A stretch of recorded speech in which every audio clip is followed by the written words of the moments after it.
पण भुवनेश्वरीचं काय?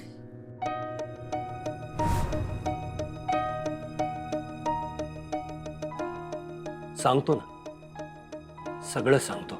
चारू, आपल्या घरात सगळीकडे तुझ्या आठवणी होत्या, म्हणून मी अधिपतीला काहीतरी कारण काढून बाहेर फिरायला घेऊन जायचो, तुझ्या आठवणींपासून दूर. मला वाटायचं त्याला थोडा विसर पडेल तुझा. असेच एके दिवशी आम्ही बाहेर गेलो होतो. मला रस्त्यात कोणतरी ओळखीचं भेटलं. मी त्यांच्याशी बोलत होतो आणि अचानक अधिपतीनं माझा हात सोडला आणि हात सोडून तो पळायला लागला. मला हे लक्षात यायला काही सेकंद गेले. जेव्हा मला कळलं की अधिपती माझ्या हातात नाहीये, मी हादरलो. मी त्याच्या मागे पळालो, वेड्यासारखा त्याला शोधायला लागलो. अधिपती मला रस्त्याने पळताना दिसला. मी त्याला थांबवायचा प्रयत्न केला, हाका मारल्या, त्यांना ऐकलंच नाही.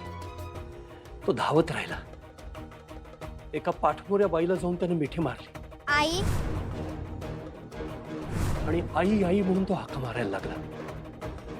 चारू, मी जागच्या जागी थांबलो. आपला अधिपती आई कुणाला म्हणतो हेच मला कळेना. मी जवळ जाऊन बघितलं.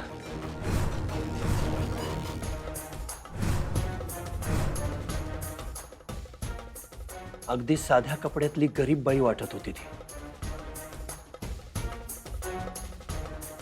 चारू, मी जेव्हा तिचा चेहरा पाहिला, मला धक्का बसला.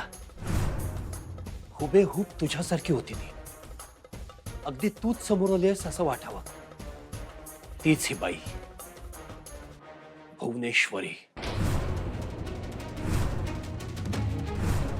आता आलं लक्षात सगळेजण मला भुवनेश्वरी का म्हणत होते ते. पण चारू, तुझी आणि तिची तुलना नाही होऊ शकत.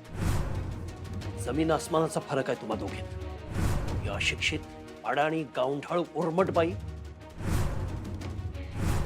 आणि अतिशय पराकोटीची स्वार्थी बाई होती ती.